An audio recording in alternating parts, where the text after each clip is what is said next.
I remember that day as if the cold had been trapped inside me. The snow fell thickly, covering the streets of Chicago like a blanket of silence.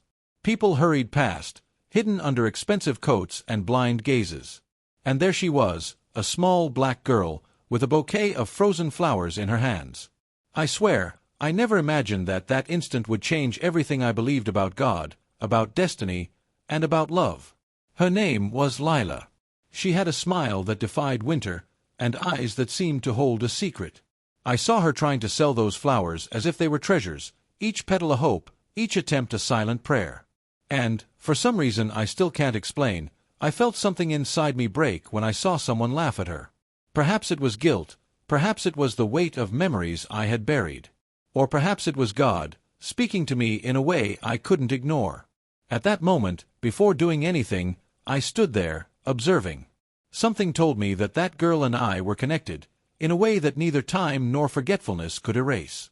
Before continuing, I want to say that I ask God to bless you with all His infinite love, giving you much health, peace, joy, and faith, because we can never lose faith in God, for He will never abandon us, because His love is eternal and infinite.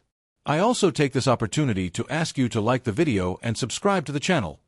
This helps me a lot, thank you. You won't believe what happened next, but before I tell you, I need to go back in time a little, because it all started one morning when the sun seemed to have given up on rising. The snow covered the streets of Chicago like a cold blanket, hiding the harshest aspect of that city, indifference. Lila, only 10 years old, held a bouquet of wilted flowers. She wore a coat that was too old for her and gloves that left her fingers exposed. The flowers trembled in her hands, and so did she. But still, she smiled.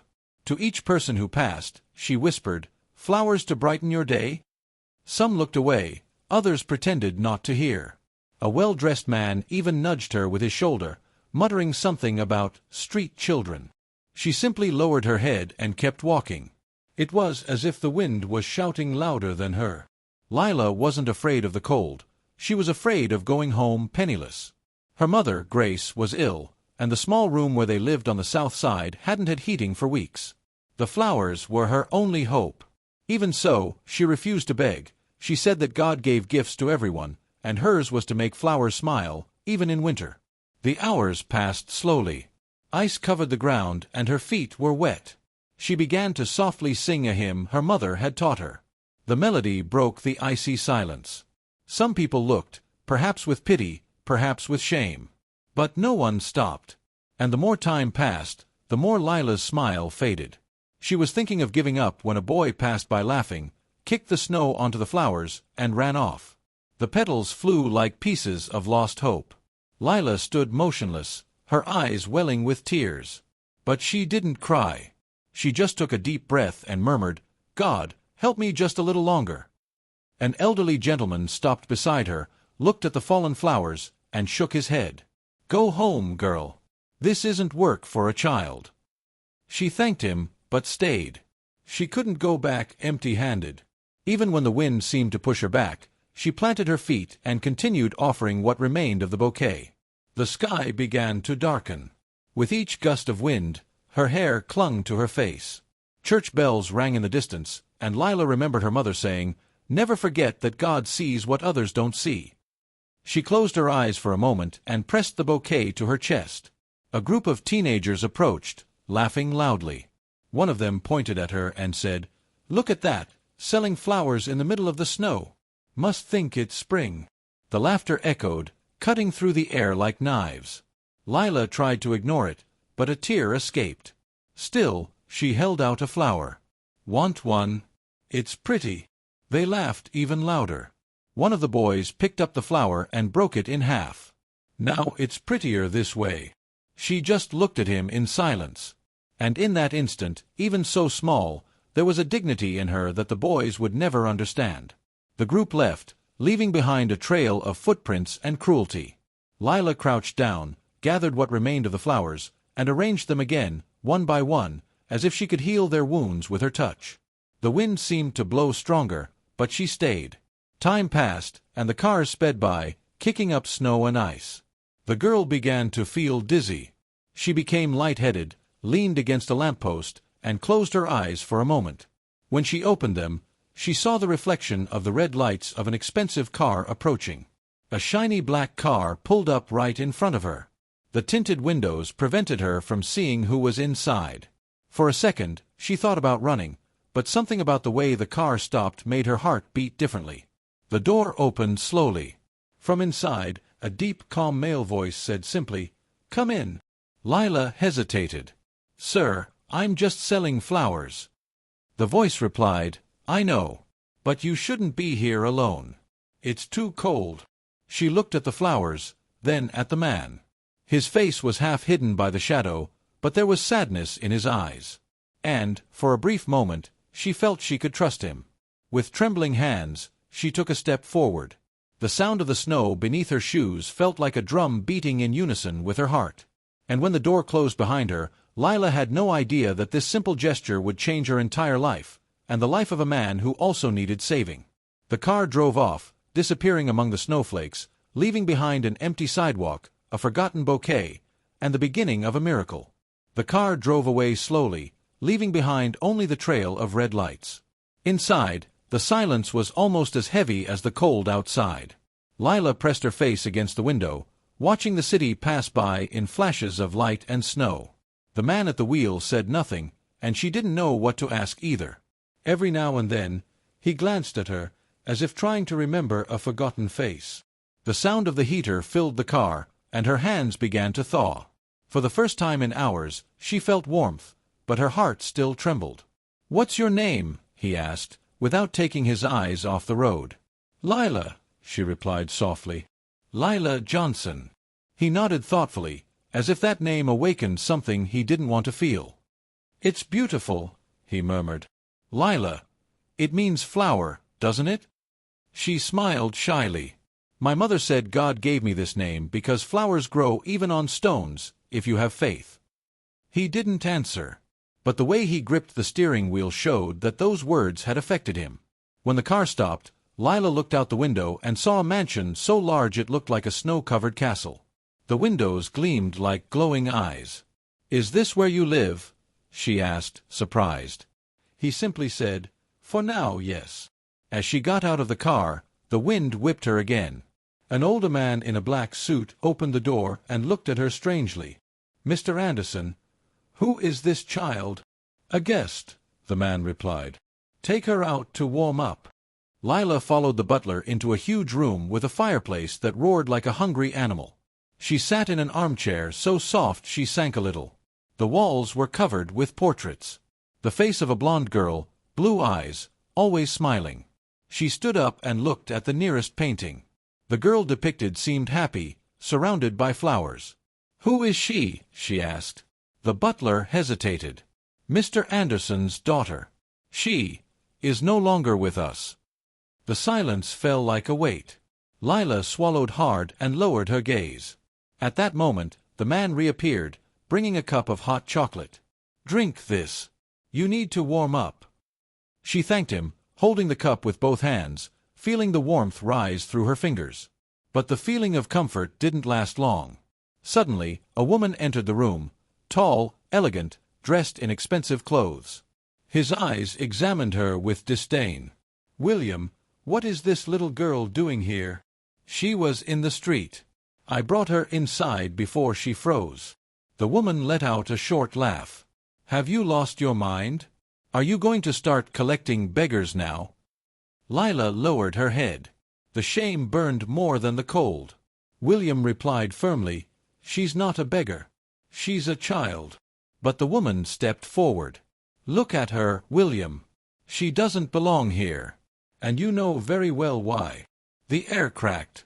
Lila didn't quite understand, but the tension between the two was palpable. The man turned his face away and simply said, "Please leave." The woman huffed, grabbed her coat, and slammed the door as she stormed out. The sound echoed down the hallway, and Lila's heart tightened. She wanted to disappear. She thought about running back out into the street, even in the cold. "I'm sorry, sir. I didn't mean to cause trouble." "You didn't cause anything," he said. "People sometimes forget what it means to have compassion." Lila took a deep breath, trying to hold back tears. "Nobody likes flowers in winter." He looked at her tenderly. Perhaps because they remind us of what has been lost. The minutes passed in silence. William seemed distant, lost in old thoughts. Lila, curious, asked, "Do you have children?" He closed his eyes for a moment, as if the question hurt him. "I did. A girl. Like you." His voice became hoarse. She liked flowers too. Lila didn't know what to say. She just lowered her head and did what her mother always did when words weren't enough. She began to pray silently. When he finished, he looked up and said simply, "God can still give you new flowers, sir." William smiled, but it was a tired smile. "Perhaps. But some flowers don't grow back." That night, he asked her to stay. He gave her a warm room, a clean blanket, and left a bowl of soup on the table. "Sleep peacefully. We'll talk tomorrow." Lila thanked them, but her heart was torn between gratitude and fear. Lying in bed, she looked out the window and saw the snowflakes falling endlessly. She missed her mother, the cold room, the prayer before bed. Everything seemed too big, too beautiful, and somehow too wrong. She turned over, trying to sleep, but couldn't. The image of the elegant woman, the portraits on the walls, William's sad gaze, it all mingled in her head. And then, in the middle of the night, she heard low voices from the hallway. "You've gone mad, William," said a distant female voice. "People will talk. A black girl in your house. Do you want to ruin your reputation?" "I've lost worse things than a reputation," he replied. Lila gripped the blanket tightly. The words echoed deep within her. For the first time, she realized that this man, too, was a prisoner, not of the cold, but of the past. She closed her eyes and thought, "Why did God bring me here?" The answer still hadn't come, but deep down, something told her that the house hid more than luxury and memories. There was pain there, and perhaps a secret waiting to be revealed. And as the snow fell outside, fate prepared the first breath of change, a wind that would blow open the doors of the past and reveal truths that no one was ready to face. Dawn broke slowly, as if the sun were afraid to touch that house. Lila woke to the distant sound of footsteps and the smell of fresh coffee coming from downstairs. For a moment, she forgot where she was. The heavy curtains, the soft bed, the thick carpet under her feet, none of it seemed real. She stood up, adjusted her hair, and looked out the window. The garden was covered in snow, but among the white branches there was something that made her smile, a small rose bush, stubbornly resisting the cold. "You're strong too, aren't you?" she whispered. When she went downstairs, she found William in the kitchen, sitting at the table. He wasn't wearing a suit, a cup was in his hands, and his gaze was lost. He looked tired in a way that sleep couldn't cure. "Did you sleep well?" he asked, forcing a smile. "Yes, sir. Thank you for letting me stay." "Don't call me sir, Lila. In here, you're just a guest." His words sounded kind, but there was something hidden in them.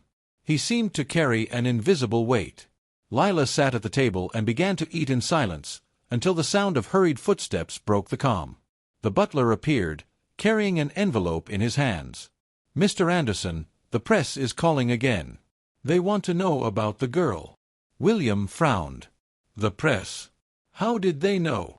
"It looks like someone took a picture yesterday when you stopped your car on the street." Lila stopped chewing.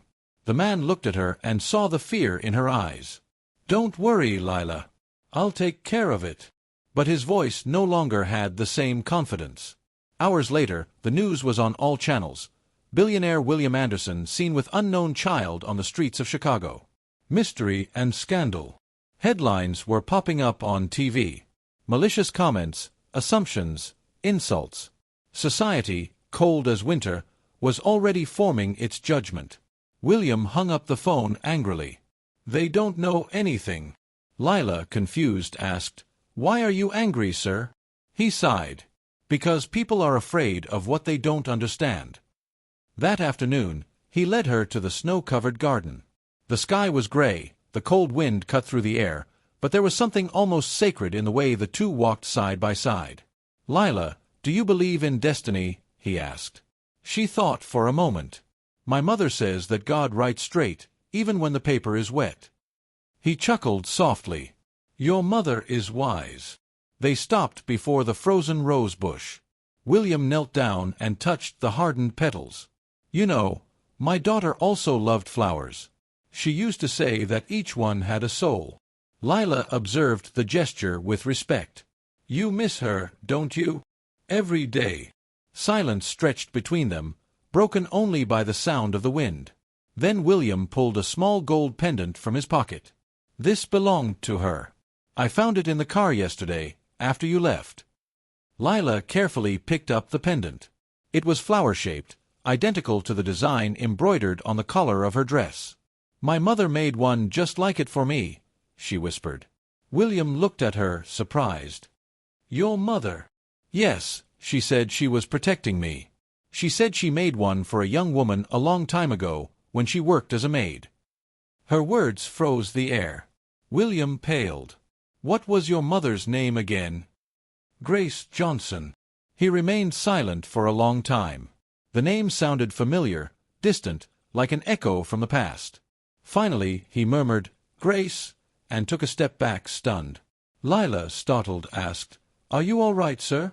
He took a deep breath, leaning against the garden railing.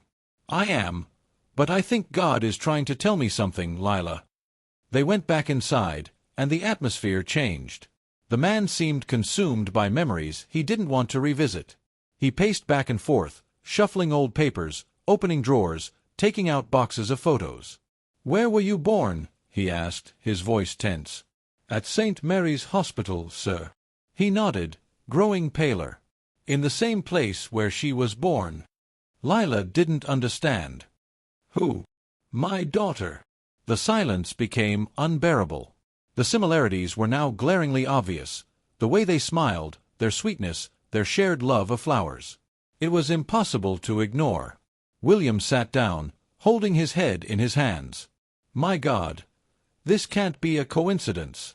He picked up a picture of his daughter and showed it to Lila. Look. Do you see? She looked, and a shiver ran through her body. She looks like me. It doesn't seem like it, he said, his voice trembling. It's the same. His eyes welled up with tears. For a moment, Lila saw not a powerful man, but a broken father. A man who had lost everything, and perhaps was now facing the chance to rediscover something he never imagined. But destiny rarely reveals itself without first testing faith. That night, as the snow began to fall again, a different voice echoed through the mansion. It was the elegant woman's voice, shouting from the main room, William, have you gone mad? You brought a girl who looks like your dead daughter? This is blasphemy. Lila ran to her room, frightened. William shouted back, Get out of here, Susan. You don't understand. Understand what? She retorted. That you want to replace death with a lie? The door slammed shut, and the sound echoed throughout the hallway. Lila, huddled under the covers, cried softly. Not out of fear, but for something she couldn't explain. She felt deep inside that none of this was by chance. While the wind howled outside, an idea formed in William's mind, to find Grace, Lila's mother. He needed to know the truth. The black car was about to roll off again, no longer to save a girl from the snow, but to unearth a past he had sworn to forget. The mansion awoke in silence. Not a tranquil silence, but one that weighed heavily on the air, as if the walls themselves were afraid to speak. Lila woke early, but something was different. There was no smell of coffee, no voices in the hallway, no sound of the newspaper being folded on the table. Only the ticking of a distant clock and the creaking of wood in the icy wind. She descended the stairs slowly. In the living room, the portraits seemed to watch her. The unlit fireplace left the air cold and damp. William wasn't there. Neither was the butler. Only the echo of her own footsteps. The girl sat on the sofa, looking at the portrait of the billionaire's deceased daughter. The resemblance was uncanny. Same smile. Same eyes. Same calmness in her gaze. Lila approached the portrait. She touched the frame carefully. "Who are you?" she whispered. "And why does your father look at me as if he sees you in me?" The sound of her own voice startled her. For a moment, she thought she heard a whisper coming from the hallway. She turned quickly, but there was no one there.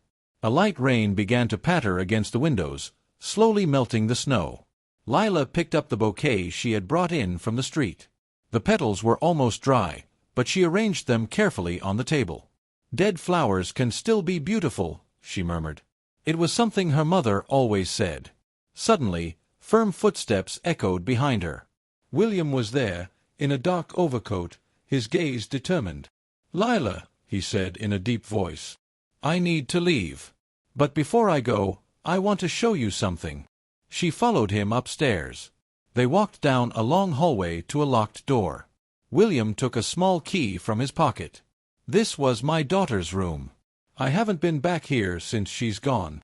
The door creaked open slowly. The air inside smelled of time standing still.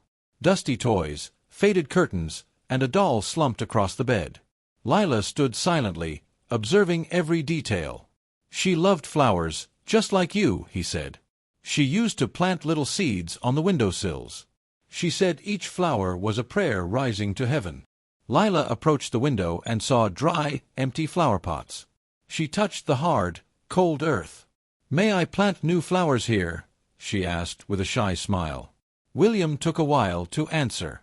"Yes, I think she would like that." He turned to leave, but stopped at the door. "Lila, can I ask you a question?" "He can." "Do you believe that God brings people together for a reason, even if it seems impossible?" She thought for a moment before answering. "I believe so. Sometimes He needs to break our hearts so that more love can fit inside." Those words struck the man like an arrow. He nodded slowly, his eyes welling with tears. "You speak like someone much older, Lila." She smiled. "My mother says that pain teaches faster than school." William took a deep breath and closed the door behind him.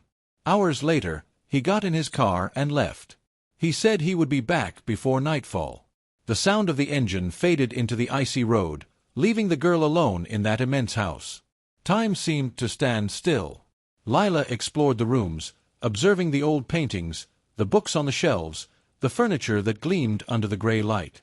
She stopped before a piano and pressed a key. The sound echoed softly, sadly, almost human. She began to play a simple melody by ear, the same hymn she used to sing in the streets. The music filled the room, bringing an invisible warmth. The butler appeared in the doorway, moved. That song, he used to hear it when little Emily was alive. "Emily?" Lila asked. "Yes, that's his daughter's name." Lila continued playing, and the man discreetly moved away, wiping his eyes. For the first time, that place seemed alive. But the joy was short-lived. A loud noise came from the front of the house, the sound of tires screeching on the snow, followed by hurried voices. She ran to the window and saw two men talking to the butler. One of them was holding a camera. The other was shouting something she didn't understand. "Please, leave us alone," the butler insisted. "There's nothing to show here." "Yes, there is," replied the reporter. "People want to know who the mysterious girl is that the billionaire hid." Lila recoiled in fright. She ran back to her room and huddled under the covers. Outside, the flashes of the cameras illuminated the garden. "Mr. Anderson takes in an unknown orphan." "Mystery and scandal," one of them said. Hours passed before everything calmed down. When silence returned, she went downstairs again. The butler, tired, was sitting in the hall. "They have no pity," he murmured. "They don't understand that there are pains that cannot be explained." Lila asked quietly, "Why does everyone get so angry when someone helps a child?" "Because kindness bothers those who have forgotten what it is to feel." Night fell, and the clock struck 9. William still hadn't returned. The wind blew against the windows, and Lila began to worry. She went to Emily's room, lit a small candle, and knelt down. "Lord," he prayed, "protect him. His heart is broken, but he still believes. Don't let the world steal what little faith he has left." When he finished, he looked at the painting of the girl and, for a moment, thought her smile seemed more alive. "I wonder if you can hear us up there?" he asked. Suddenly, he heard an engine noise outside. He ran to the window. The black car had returned. The lights cut through the darkness, and William's figure appeared in the gate. He walked slowly, his face pale, his eyes brimming with tears. It looked as if he had cried the entire way. Lila ran to the door, but he raised his hand, asking for silence. "Lila," he said, his voice breaking, "I found your mother." She stood motionless, her heart racing. "My mother. Where is she?" "In a place where pain should never reside." Silence filled the room once more. And this time it was a silence that heralded the beginning of something much greater, a truth that had slumbered for years and was now beginning to awaken. The wind was blowing strongly when William entered through the door. The snow clung to his overcoat, and his eyes were red and tired. Lila ran to him, but stopped a few steps away, realizing that something was deeply wrong. "Have you seen my mother?" she asked, almost voicelessly. William hesitated before replying. He took off his gloves, placed them on the table, and took a deep breath. "Yes, Lila. I went to the St. Mary's Mission Hospital. Your mother is there." The girl's eyes filled with tears. "Is she all right?" "She's weak, but alive. And she asked to see you." Lila brought her hands to her mouth, trying to hold back tears.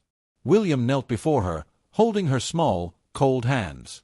"Lila, there's something you need to know about me." "And about her." She shook her head, startled. "What is it, sir?" "A long time ago, before I became who I am today, I met a woman named Grace Johnson." The name hung in the air, thick as smoke. "She worked here, in this house," he continued. "She was my daughter Emily's nanny. The two got along well. Grace had a pure heart, the kind you don't find twice." Lila watched him in silence, trying to understand what those memories had to do with her. "At that time," William said, "I was going through a difficult period. My wife was ill and things started to fall apart. Grace was the only person who could bring some peace to the house." He lowered his gaze. "But one day, she disappeared, without leaving an explanation. We believe she ran away, taking something of ours with her. That's what they told me." Lila frowned. "But my mother never stole anything. She always worked very hard." "I know that now," he replied, his voice hoarse. "But back then, I believed what they told me. And that was the worst choice I ever made." William stood up and went to Emily's portrait on the wall. "When she died, everything lost its meaning. The house, the money, life. And yet, something inside me told me that that story with Grace wasn't over." Lila approached slowly. "So that's why you helped me in the street." "Perhaps it was God," he murmured. "Or perhaps it was her, reminding me of what I've lost." He pulled an envelope from his pocket. Inside was an old photograph, a young woman, smiling, with the same sweet look as Lila. "That's your mother when she worked here." Lila held the photo with trembling hands. "She was so beautiful. I've never seen this picture before." William sat down, resting his head in his hands. "When I saw you on that sidewalk, selling flowers in the snow, I felt something I couldn't explain. Now I understand. God gave me a second chance to fix what I destroyed." The girl approached and touched his shoulder. "My mother always said that forgiveness is the scent of crushed flowers. Perhaps you need to forgive yourself." He looked up, surprised by the girl's maturity. A faint smile appeared on his face. "You speak like an angel, Lila." "No. I only speak what my mother taught me." For a few minutes, silence filled the room. The fire in the fireplace began to rekindle, as if the room itself were breathing again. William looked at the flames and saw in them the reflection of a past that still burned. "Lila, we're going to the hospital tomorrow. I want you to see your mother. But first, there's something I need you to know." He opened a wooden box on the table. Inside were old newspaper clippings, letters, and a faded children's ribbon. "These things belonged to my daughter. I kept them because I couldn't let her go." Lila picked up the tape and examined it. "Was it hers?" "Yes. Emily used to wear it in her hair. The same shade as yours." The girl smiled, touched. "Perhaps she wants you to smile again." William took a deep breath. "Maybe. But there's something more." He took a small notebook from the box and opened it to a marked page. It was a letter written by Grace. The ink was faded, but the words could still be read. "If you ever read this, Mr. Anderson, I want you to know that I never took anything that wasn't mine. I only took with me the hope that one day you would understand that love isn't measured by appearance, color, or position. And if God allows, may our lives cross again someday, with flowers and not with pain." William remained silent, tears streaming down his face. "She wrote this before she left." Lila held his hand. "Then God heard. Because our lives crossed paths again." The clock struck 9. The wind died down. And in that instant, something changed inside William. For the first time in many years, he knelt. "Lord," he prayed in a trembling voice, "if I have erred, teach me how to correct it. And if this girl is the sign that the Lord has sent me, give me wisdom so that I do not fail again." Lila knelt beside him. "Amen." The sound of prayer mingled with the crackling of firewood. Outside, the storm was beginning to subside. But before the calm could settle, the phone rang. William answered hurriedly. On the other end, a voice from the hospital. "Mr. Anderson, it's about Grace Johnson. You need to come. Now." He put down the phone and looked at Lila, her face pale. "Your mother, she's very weak." The girl felt her legs trembling.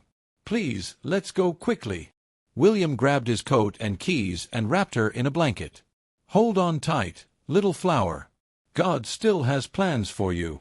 The black car cut through the snow again, carrying father and daughter toward what would be the most profound revelation of all.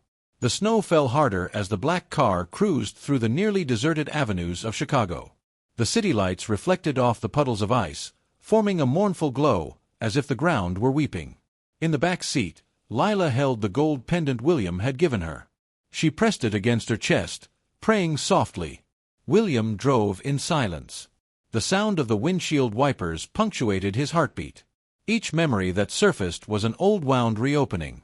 "Grace Johnson," he murmured. "Why didn't you ever tell me?" Lila asked in a low voice. "Do you think she still remembers you?" He glanced in the rearview mirror.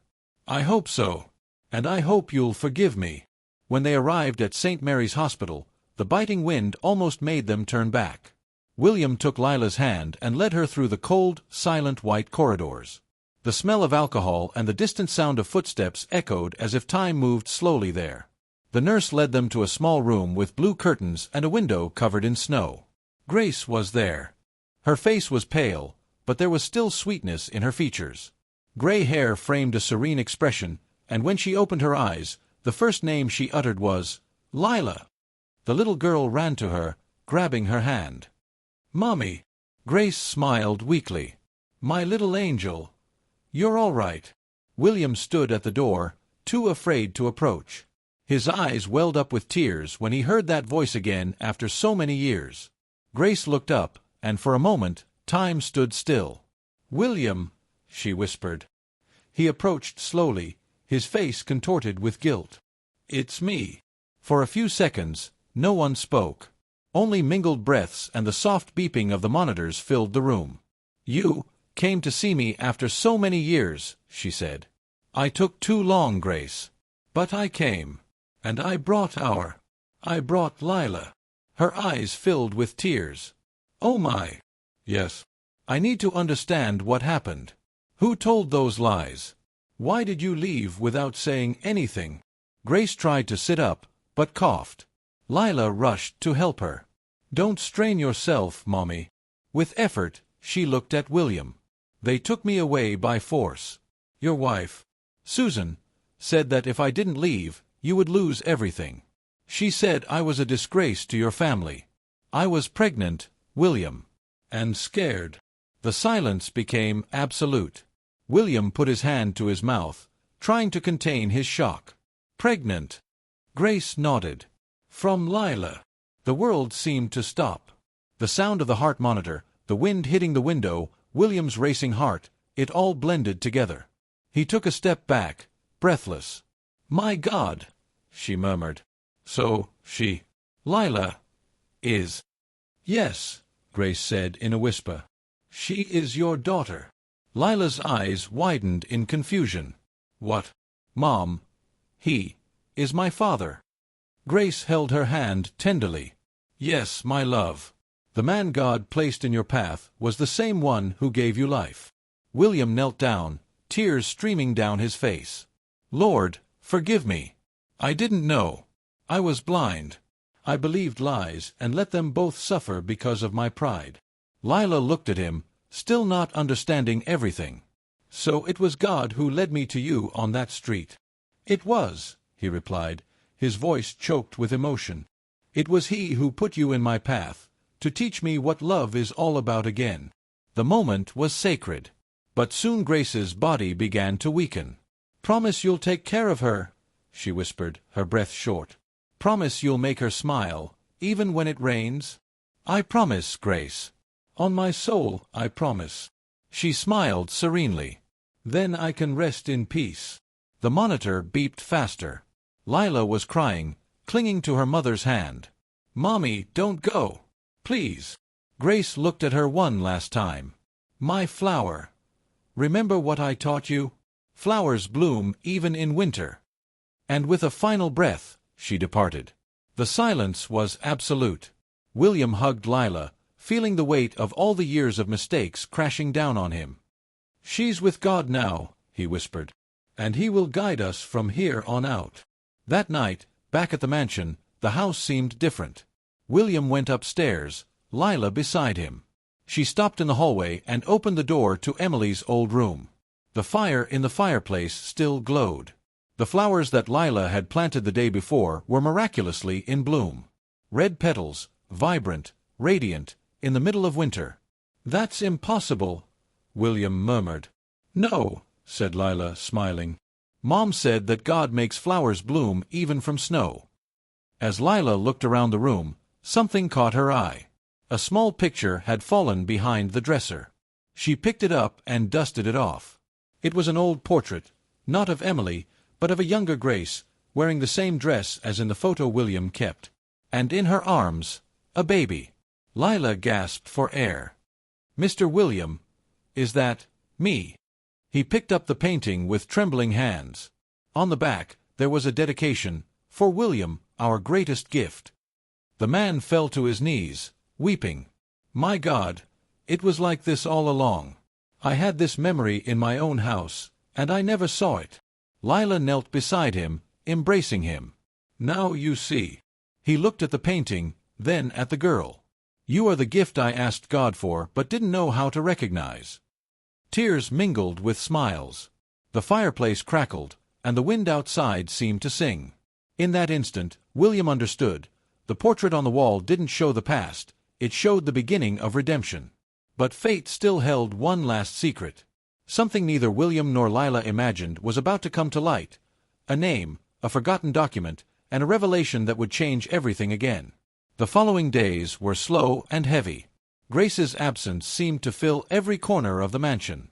The flowers Lila had planted remained alive, even in the intense cold, a silent miracle that no one could explain. William spent hours before the fireplace, holding the found portrait, without saying a word.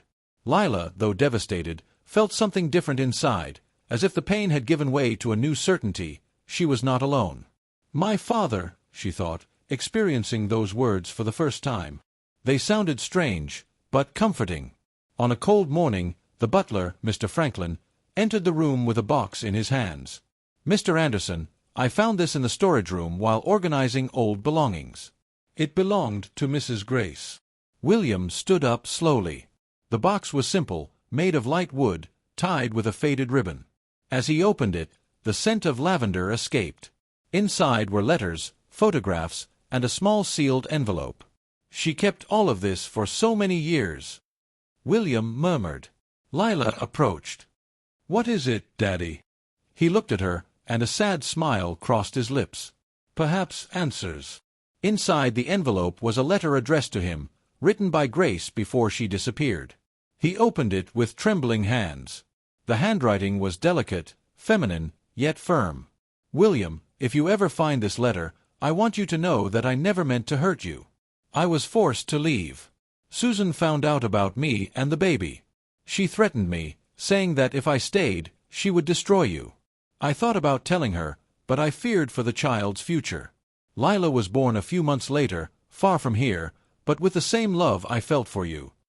William took a deep breath, feeling his heart beat faster. So it was all a setup by her, by Susan. Franklin, the butler, lowered his head. "Sir, perhaps it's time you knew everything." The older man approached hesitantly. "I was here when it all happened. I saw Susan talking to the family lawyer. They forged documents, made it look like Grace had stolen money. I tried to warn them, but I was threatened with dismissal. And, cowardly, I kept quiet." William put his hands to his head in disbelief. "So, all these years, I've been living a lie." Lila hugged him. "Daddy, Mommy would forgive you. She always said that God reveals the truth in due time." He held her tightly in his arms. "And he gave it back. Through you." Hours later, William decided to confront the past once and for all. He asked Franklin to call Susan. When she arrived, elegantly dressed and with her usual haughty look, the atmosphere in the mansion seemed to freeze. "You called me, William. I thought you'd already resigned yourself to your sentimental charities." "It's not charity, Susan. It's justice." She raised an eyebrow. "Justice?" He threw Grace's letter on the table. "You knew. You destroyed her life. You lied to me, made me believe she was a thief, when in fact, she was pregnant with my daughter." Susan's face paled. "I did what was necessary to protect our family." "Family!" he shouted, his voice choked with emotion. "You destroyed an innocent woman, took a child away from its father, and now you call this protection?" Lila, standing in the doorway, watched everything in silence. Her heart was beating so loudly it seemed to fill the room. Susan turned and faced her. "So this is the child," he said disdainfully. "Living proof of your mistake." William stood between the two. "No. She is proof of my new beginning." For a moment, there was absolute silence. Susan looked away, defeated. "You don't understand, William. I couldn't bear to see you love someone else. So you chose to destroy the love of others," he replied. "But God always brings to light what was done in darkness." Susan cried, perhaps for the first time in years. But William felt no anger, only compassion. "Go, Susan. Go live your life in peace. I have already found my redemption." She left without saying anything more, and when the door closed, Lila ran to her father, hugging him tightly. "Mom would be happy about this." "I know," he replied, emotionally. "And now I understand what she meant in the letter, that love isn't measured by appearance, color, or position."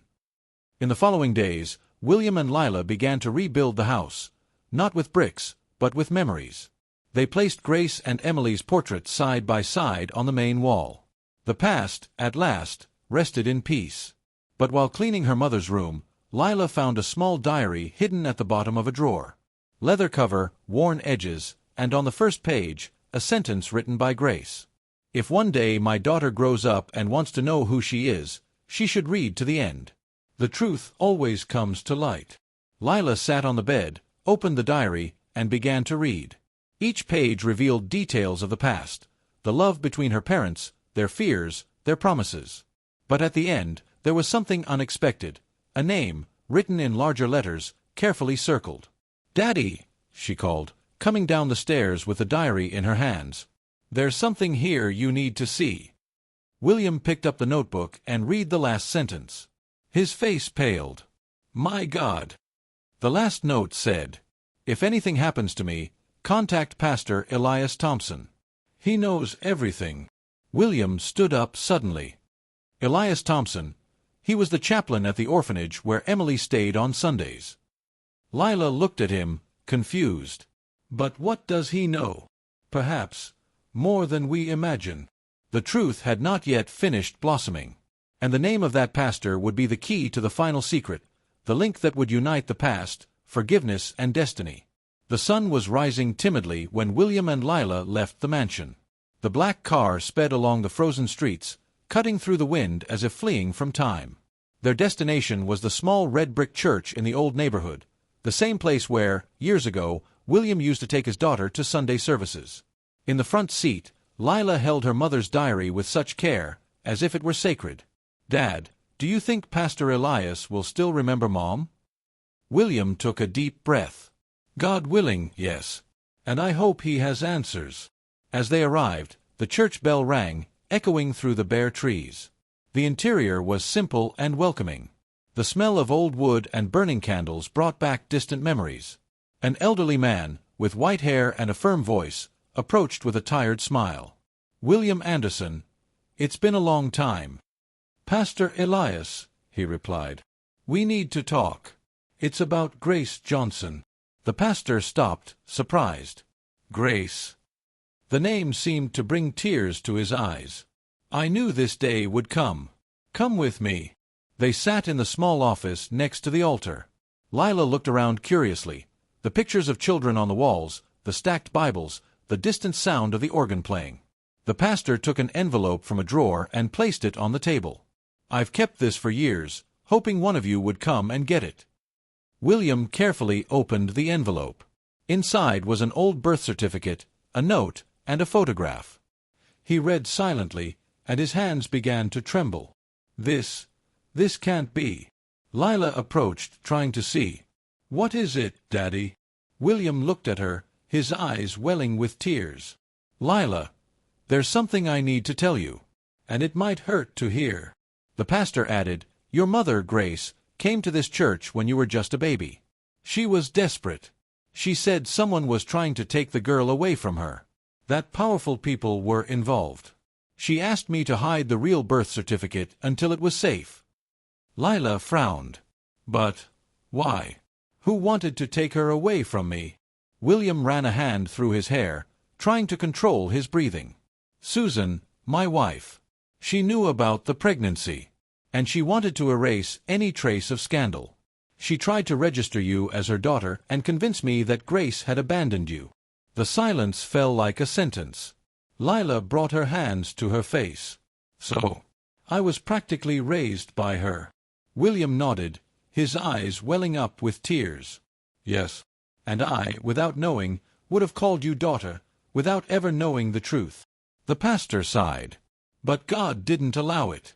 Grace ran away with you before the charade was complete. She asked me to keep the document, saying that one day William himself would come to seek the truth. And that day has arrived." William closed his eyes, taking a deep breath. "My God, all this time I lived surrounded by lies. And yet, the Lord brought me back to my daughter." Lila held his hand. "Now you know who I am, and I know where I came from. That's all that matters. But there was more." The pastor pointed to the note inside the envelope. "Read it." William unfolded the yellowed paper. It was Grace's handwriting, once again firm and sweet. "If this document is ever found, remember, William, love that blossoms amidst pain flourishes even stronger. Take care of our daughter. She is the flower God planted to teach you how to live again." Tears streamed down their faces silently. The pastor watched them in silence, his eyes brimming with tears. "You were chosen to meet again, not by chance, but by purpose. God's forgiveness is the soil where the flowers of the soul are reborn." William stood up slowly. "Pastor, I want to do something. I want to baptize my daughter, not just as a symbol of faith, but as a new beginning." The old man smiled. "Then let's pray for that." They approached the altar. The small baptismal font reflected the soft light of the candles. Lila knelt, her heart racing. "Daddy, I never thought I'd have this moment." "Neither do I, daughter," he replied, his voice choked with emotion. "But God writes straight, even in the frozen lines of snow." The pastor touched the water, pronouncing the words with emotion. "May this daughter of God flourish in love, faith, and hope. And may her heart hold the fragrance of truth." William hugged Lila, and they both cried as if they had finally found their home again. When they left the church, the snow had stopped. The sky opened up a pale blue, and a ray of sunshine pierced the clouds, illuminating the wet ground. Lila looked up and smiled. "Mom is happy now, isn't she?" "Yes, she is," William replied, wiping away tears. "She kept her promise, to protect you until the end." Back at the mansion, William put the documents and the portrait away in the main room. But while he was doing so, something fell out of the envelope. A small piece of paper, almost forgotten.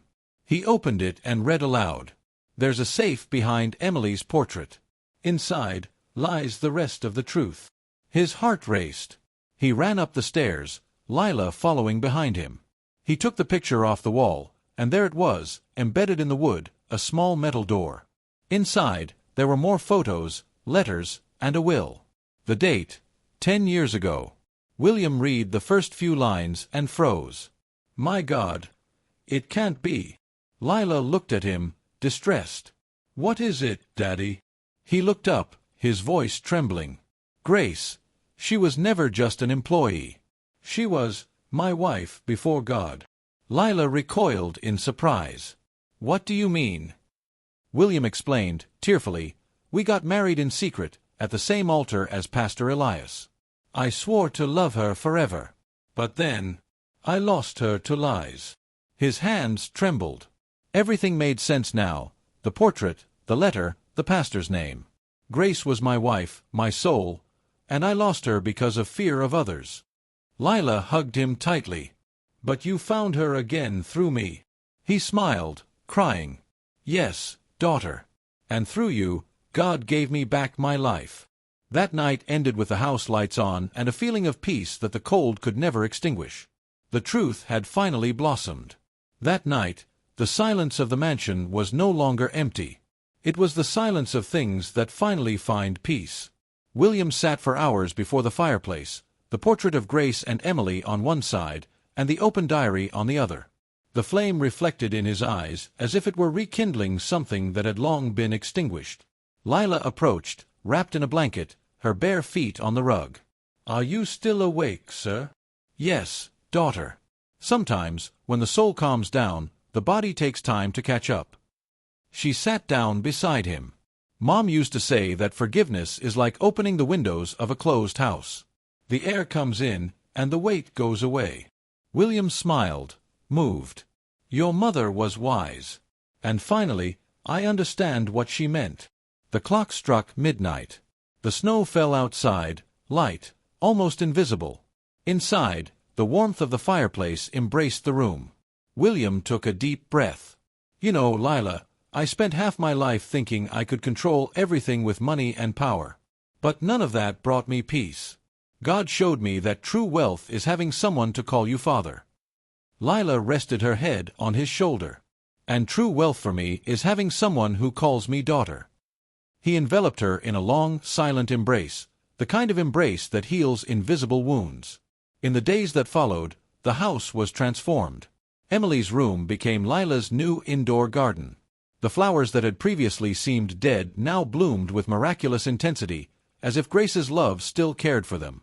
The butler Franklin, moved, said he had never seen the mansion so alive. One day, William gathered all the servants in the main room. For many years, this house has been a place of pain and secrets. Today, I want it to be a home again. And I want you to know that the girl who lives here is not a guest.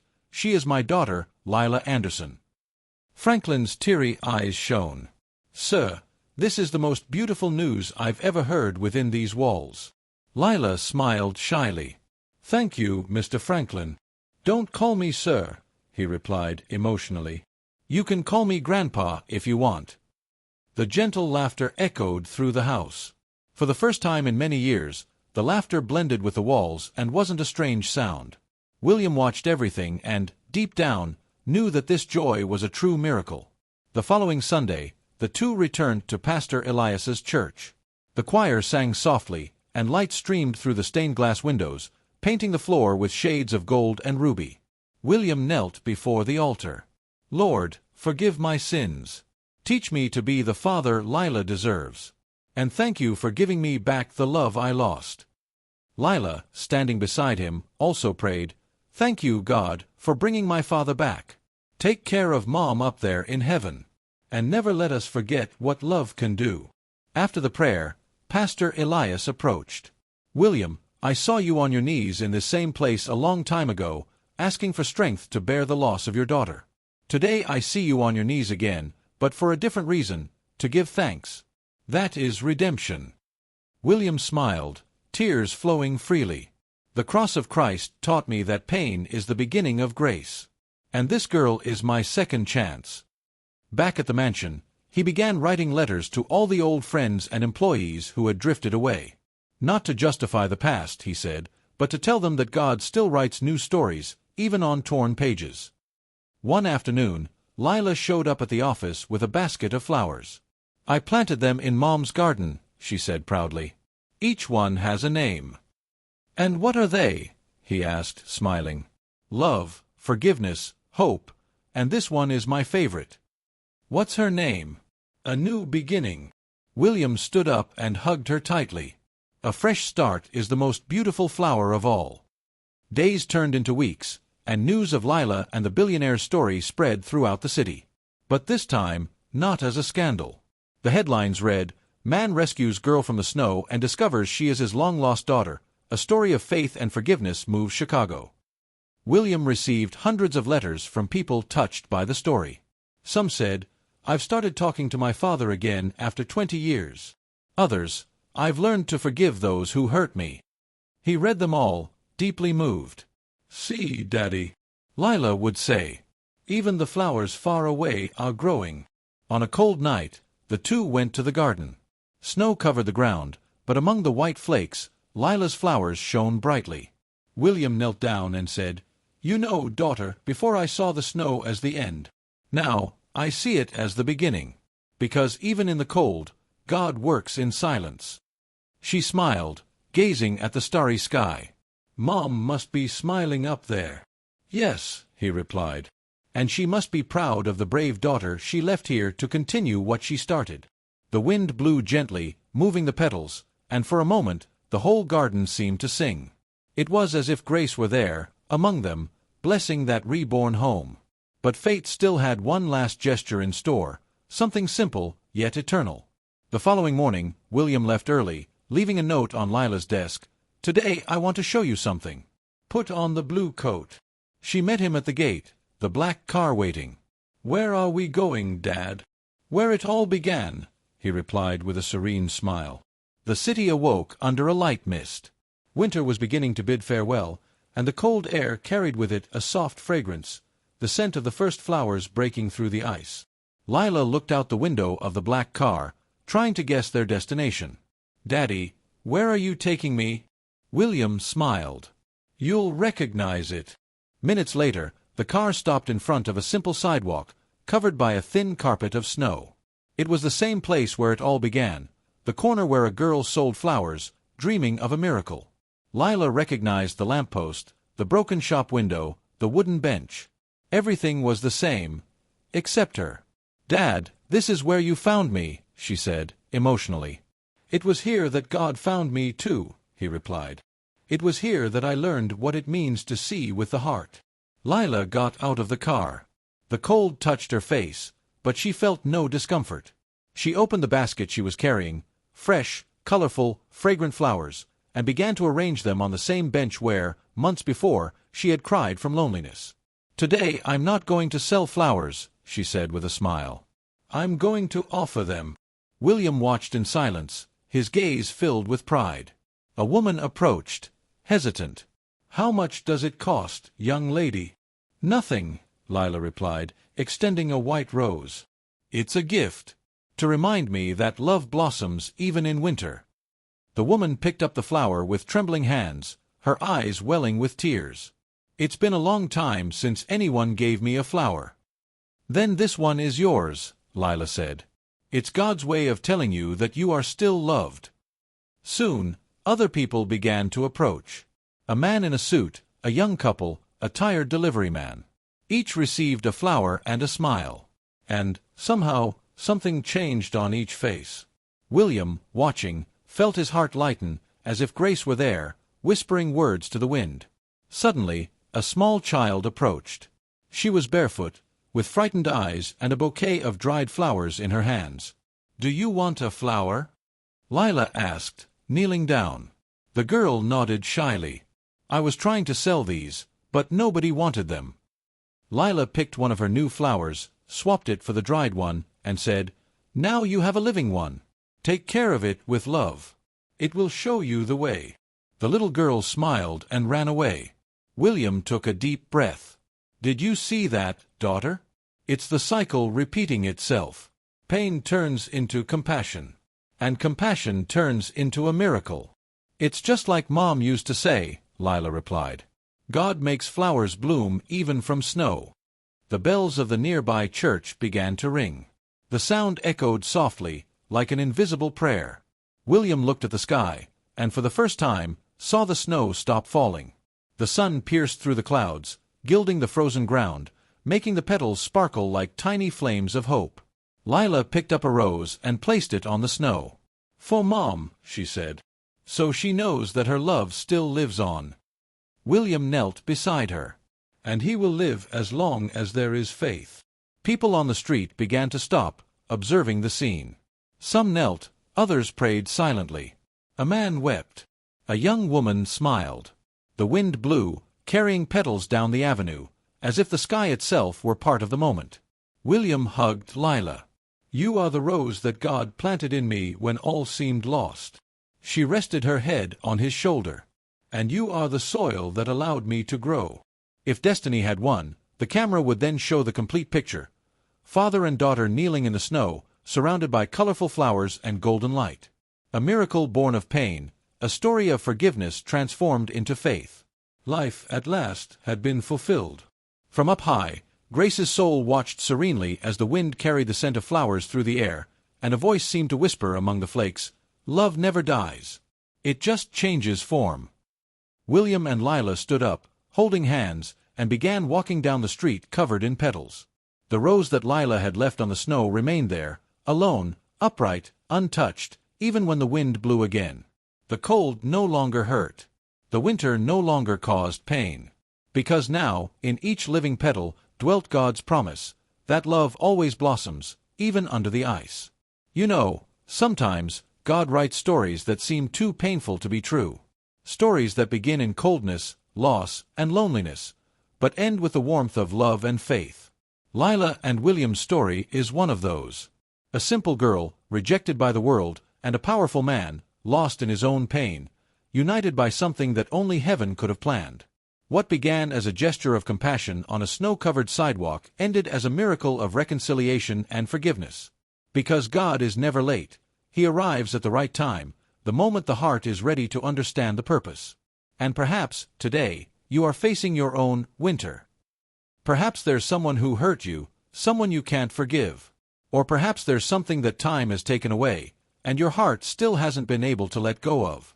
But, dear soul, the same God who made flowers bloom in the hands of a girl lost in the snow is the God who can make them bloom again within you. Remember, forgiveness is not about forgetting what happened. It's about making space for God to enter and transform pain into peace. It's about letting the cold pass, so that the sun can find its way to your heart. And now I ask you, have you ever felt that God guided you to someone at the exact right moment, like He did with Lila and William? Do you believe that true love, the kind that comes from God, can heal even the deepest wounds? What if He were calling you today to forgive someone? Would you have the courage to let go of your pride and embrace love? Think about it carefully.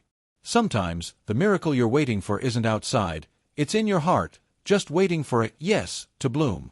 Before we finish, I want to tell you something from the bottom of my heart. I ask God to bless you with the same love that transformed this girl's life. May He cover you with peace, health, and hope. May no winter in your life make you forget that spring always returns, and that God's love never tires of giving you a new lease on life. If this story touched your heart, like the video, share it, and subscribe to the channel. In this way, you help this message reach more people who need to hear that love still blossoms, even in the snow. Thank you for being here with me until the end. And remember, when life seems too cold, look to the sky, because sometimes the next flower is about to bloom right inside you.